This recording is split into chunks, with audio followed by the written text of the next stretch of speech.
Welcome to the #1 spot health and wellness practitioners go to double their current income and turn their 10-hour work day into a 10-hour work week. Join us as we dive into the tips, tools, and tech you need to create a life and practice on your own terms. More freedom, flexibility, fulfillment, and of course, funds. It's time to build your online practice. And I'm your host, Michelle Rogers, also known as the WELLthy Woman. Be sure to subscribe for your weekly dose of education, inspiration, and action. Let's get started. All right. So are you ready? This mini training, this masterclass is all about how to manage it all. So really ditching the idea of work-life balance, which I think creates so much stress and anxiety for people, and really creating aligned integration your way. So I'm going to show you exactly how I've been able to manage a multi-six-figure business, focus on an intense 2-year personal development program. If you want to hear more about that, happy to share. And start a new group wellness membership with a minimal team and still have time for myself, family, and travel. So also, stay put to the end. I have something super, super, super special to share with you. If you love this masterclass, I'm sharing something that you're not going to want to miss. It's something that I've never done before, but it is way overdue. So excited to share with you.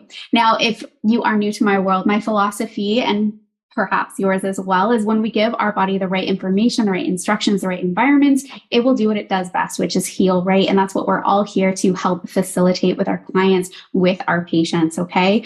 We have the capacity as practitioners to literally change the world, right?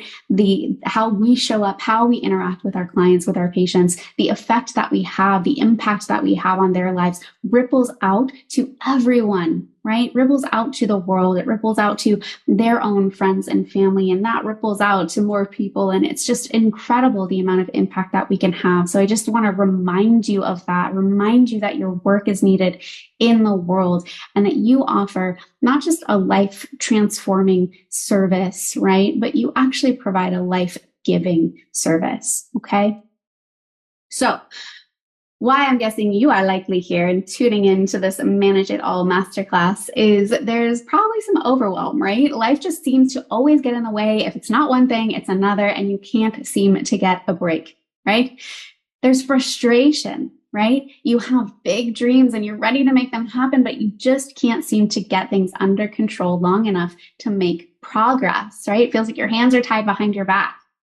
And then there's stagnation, right? The days, the weeks, the months, the years just keep passing by, and you know things aren't going to change unless you make a change. Am I right? All right. So if this sounds like you're in the right place, I have got you covered. So take a deep breath and relax, tune in. What I'm hoping that you're going to gain from this masterclass is clarity, right? So you're going to be able to cut through the chaos by getting clear on your next steps, direction. You'll know how to start consolidating your efforts into a clear strategy for productivity and progress. You're going to know how to identify your next steps. You can finally start moving the needle forward, right? No more stagnation. And then here's a quote from Thomas Edison. Perhaps you've heard it. It says, "If we all did the things we're capable of doing, we would literally astound ourselves." I love this quote. All right. So life is always happening, right? So let's do it. The only constant is change. So do it is going to be the acronym that we're going to be covering today, DOIT, and then the exclamation point actually stands for celebrate. So we're going to get to that one. All right. So D, brain dump. Okay. So whenever we feel overwhelmed, chaotic, and frustrated, it's usually because we're creating stories, right? Those stories lead to feelings that may not actually be true. The truth is we don't have clarity. Okay. So number one, have a dedicated place to collect it all. One dedicated place, right? Do you prefer writing? Do you prefer making voice notes? Do you prefer typing? Choose a platform and be consistent. We don't want a combination of sticky notes over here and, computer notes over here and voice notes over here and phone notes over here, right? Like we want to have one place where we're dumping everything. That is such a major thing that I think a lot of people don't do, right? And that's what kind of, what's the word I'm looking for? It kind of perpetuates the chaos, right? Because like our note taking is chaotic, right? So let's start streamlining that process. Number 2, get it all out in whatever medium you prefer, right? Writing, speaking, all the things. Dump your current projects, your current tasks, ideas all into the platform. Don't hold back. You're not limited here. It could be the silliest thing, like I need to get garbage bag ties or something, right? Add it. Could be like, something for the business, right? I need to hire a CPA. Write it down. Anything and everything. Just write it down. Then 3, put a system into place. Put a system in place to dump once a day or once a week, depending on how things work in your life, right? Everything can be refined to you. So what works best for you? What kind of flow works best for you? A lot of people, they like to do it on the go. I know that's the type of person that I am, right? If I have something that comes into my head, I'm like, oh, I need to remember that. Put it in the brain dump thing, right? I need to write that down. Okay. The consistency is going to help you create a rhythm so you don't feel like you always have that scattered energy. Okay. And this is like learning any new habit, right? This is like giving your client or your patient something to do, some type of lifestyle enhancement, right? Habit stack it. Maybe there's something that you do every single day where you can be like, oh, okay, like let me check my brain dump thing, or let me add to that, or there was something I wanted to add to that, right? Or let me collect it and I'll put it into that one place. Okay. So this is an example of the platform that I use. It's called Notion, Notion. And I just have some ideas, like this is how I organize things. So you can see down in the bottom right, there's like an area for journal, quick ideas. Also, if I'm feeling like I'm in a funk today, I've got a little checklist for myself, like how are things going here? So those are areas that I can put things, and then from there I can organize them, which we'll get into next because O is organize.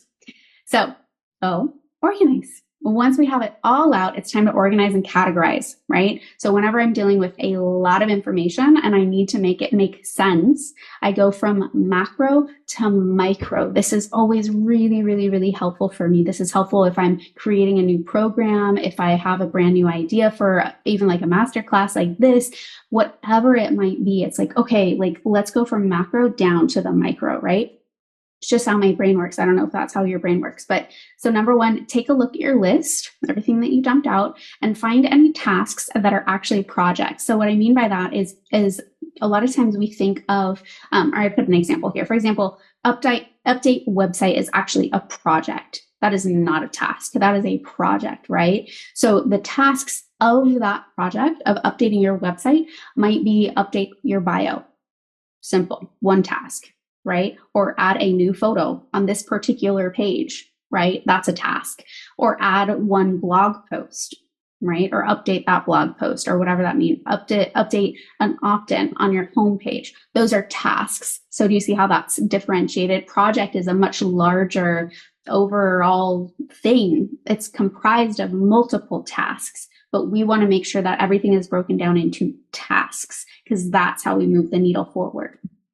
So number 2, have 2 to 5 categories max around the organization piece, right? So examples might be tasks that you do inside of your business or in your business, tasks working on your business. So if you don't know what that means exactly, tasks in your business are going to be like maybe face-to-face time with clients or patients. That's you working in your business, or charting is going to be in your business. Whereas when you're working on your business, that might be more maybe social media, marketing, doing master classes or webinars or things like that. That's working sort of on your business. Doing financials is working on your business, right?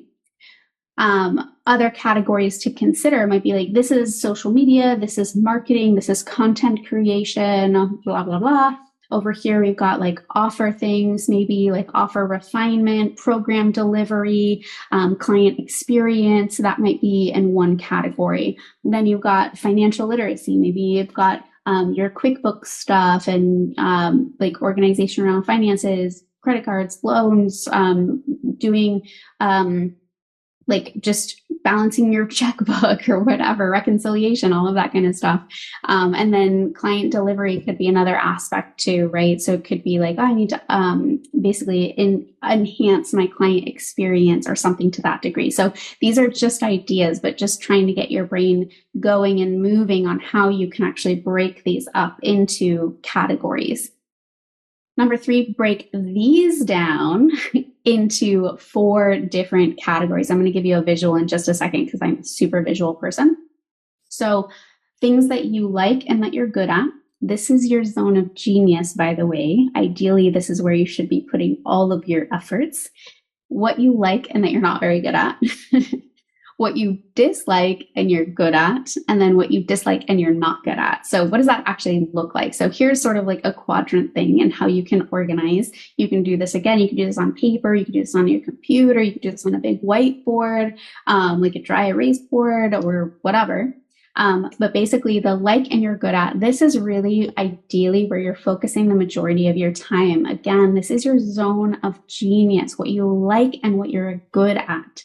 Right? This is where you shine. So ideally, this is you working with clients and patients, right? And this is also likely marketing at this stage in your business, okay? And then when it comes to the dislike and the not good at, if you're in a position where you're able to hire out or delegate help to hire a VA, and just so you know, you can hire a VA for as low as like an hour a week. Like you don't have to invest, I need them for 40 hours a week or 20 hours a week or something like that. Like you can literally hire someone for just a small amount of help. But imagine if you got that hour or 2 back per week, like how impactful that could be. You could spend that hour or 2 in self-care, right? Like really restoring yourself so that you can give from overflow instead of sustenance. So the things in this category are the things that I recommend delegating first, right? And then you can go into the other 2. I would recommend, if you want an order exactly, I would go delegate the dislike, not good at first. Then I would delegate the like, not good at. It's best to delegate the things you're not very good at first, then delegate the dislike, good at, and then delegate the like and the good at. Okay? So I do it is identity. So once you've organized your brain dump, it's time to start identifying which tasks need to take priority and how you can honor your boundaries so you can start making the most of the time you have. So number 1, review what your current habits or patterns have been and see if there's opportunities to refine, update, or strengthen certain boundaries. This could be with clients, friends, family, colleagues, right? So when I say boundaries, do you know what I mean? So this could be making promises that you should never have made, right? Saying yes when you mean no, right? Or not speaking your truth, right? Or kind of like, I think we all know what it feels like when our boundaries have been encroached on. A lot of times there's a sense of, sometimes it's like anger or resentment or something like that. Something's been shifted. And if we don't speak up about that, if we don't reinforce those boundaries, if we don't honor ourselves, then it really sets us up for a lot of issues, a lot of anger, a lot of resentment, a lot of wasted energy, right? So by reinforcing those boundaries, it really helps to preserve our energy and really honor ourselves. Okay. It also gives other people permission to do that as well, right? Like your patients or your clients. Number 2, our ultimate goal is to delegate everything that doesn't fall into the like and good at, right? So that's our ultimate goal. I know some of you, maybe many of you, are not going to be there quite yet, but ideally that's what we're working towards, is delegating everything but the like and good at. Okay. What most practitioners don't realize, like I mentioned, is that you can actually have a VA for as little as an hour a week. Okay.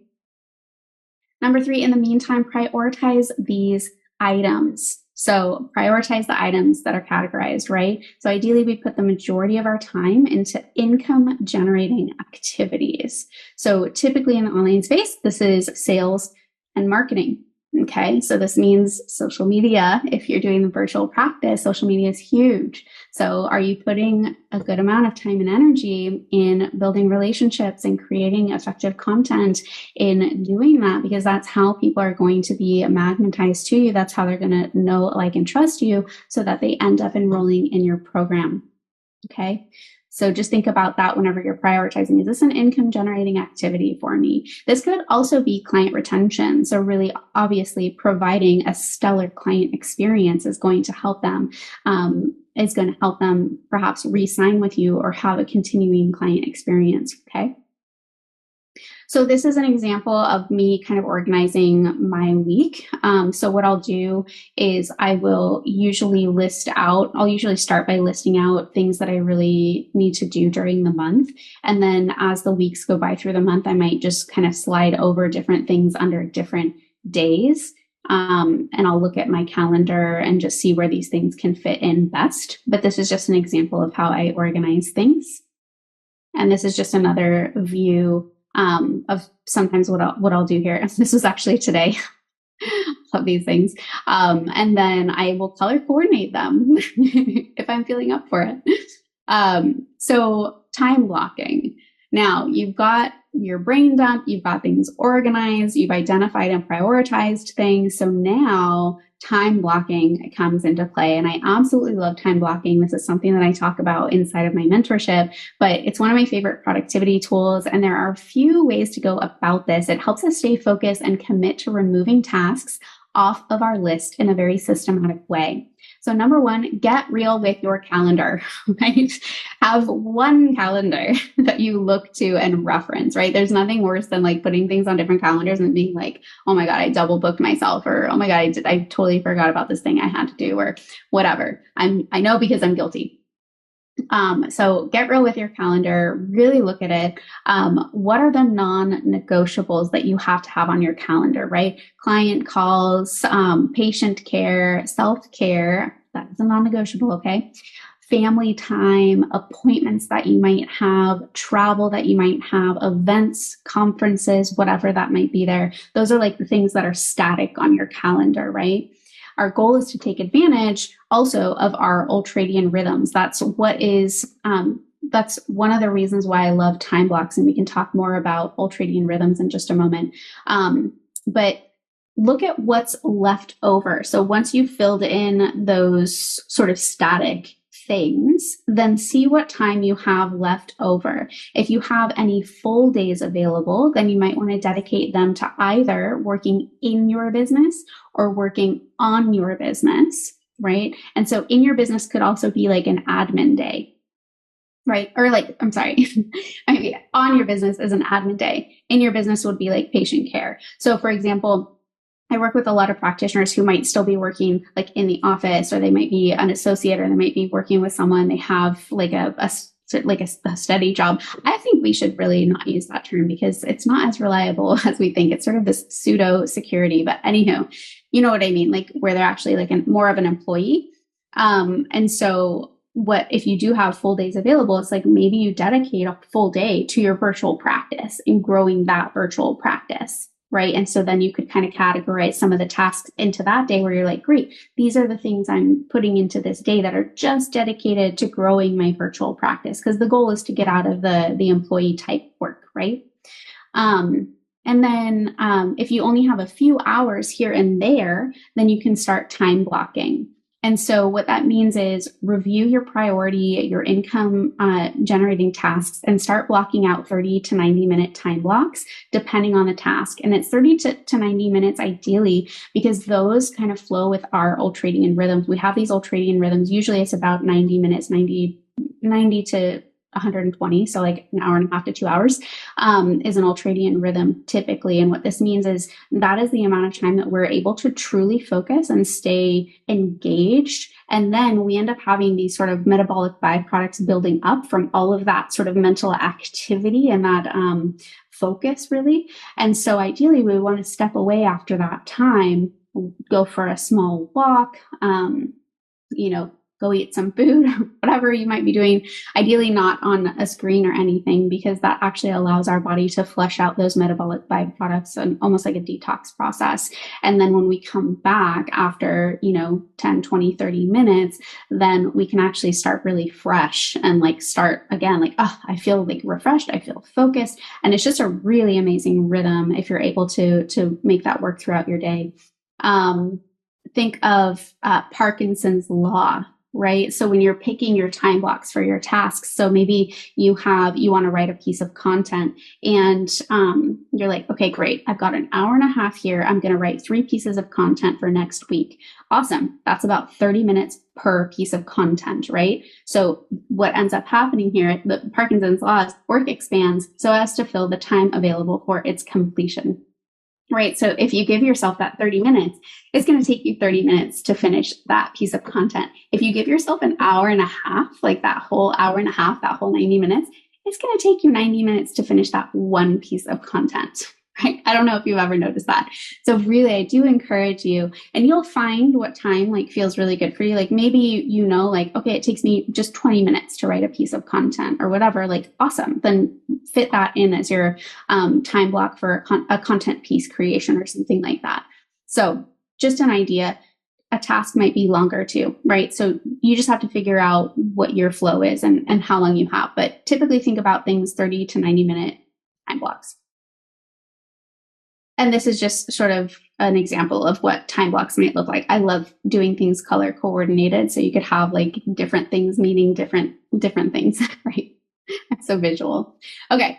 Celebrate is the exclamation point, the right way to do it. We need to dump, organize, identify, time block. And now it is time to celebrate. So be intentional about celebrating it all. It doesn't matter how big or small, right? It's all moving you towards the goal. So number 1, success will ebb and flow, right? No matter what, you need to have those small wins to really ride it out.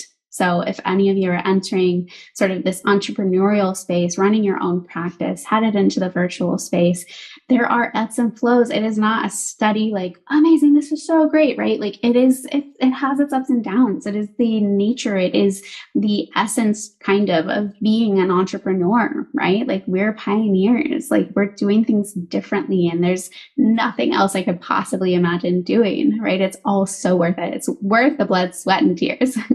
But every single small win gives your brain a bit of dopamine, which not only makes you feel good, but it gives you that get shit done type attitude, right? This can be taken this can be taking an intentional moment to recognize yourself, your accomplishment, and sitting in the excitement, the satisfaction, the motivation that comes, or it could be popping a bottle of champagne, whatever it is that you do to celebrate. Just allow it to really sink in on the cellular level, right? Acknowledge yourself. Acknowledge yourself. Okay. And number 3, the point, make a habit just, okay. Sorry for the typos here. Basically, make it a habit to celebrate yourself, because this consistent programming of celebrating your success will reinforce that you can do hard things and make progress. Okay. So important. We bypass it. We just overlook it all the time. I'm guilty also. So I need this reminder as well. So what is next? Let me just dive in real fast, see if there's any comments, questions, or anything going on inside of the group here. I don't see comments. Sometimes it takes a moment. I know some of you are watching, so if you have any questions, definitely pop them in the comments so that I can answer them for you. You can also tell me if this has been helpful. All right, yeah, I don't see any comments here, but I see you guys watching, so hello. I hope this was helpful. Sometimes we just need a bit of a framework, right, to get things going. So like I mentioned before, definitely habit stack, figure out where you can fit this in and just make it something that you get into a routine and a rhythm with. That is all I have for you today. I hope that this was helpful. I hope that you're able to really kind of decrease that overwhelm, consolidate your thoughts, get things in order so you can really start moving the needle forward. If you have any questions about this video itself or about the live program that I'm hosting next month, do not hesitate to reach out, pop a comment below, send me a DM, whatever works for you. All right. Thank you for joining. I hope you have a beautiful rest of your day, your evening, and the rest of your week. And I will see you next week. All right, that's a wrap for today. If you want the exact breakdown of how I help practitioners go from their first 5K to consistent 50K months with just 2 offers, 10 hours per week, and an audience of less than 500 people, be sure to click the link in the podcast description or head to wealthywoman.co/breakdown. To make sure you don't miss an episode, be sure to subscribe. And for daily online practice insights, follow me on Instagram at wealthywoman.co. Let's create your life of wealth, full of abundance, purpose, health, wealth, and joy.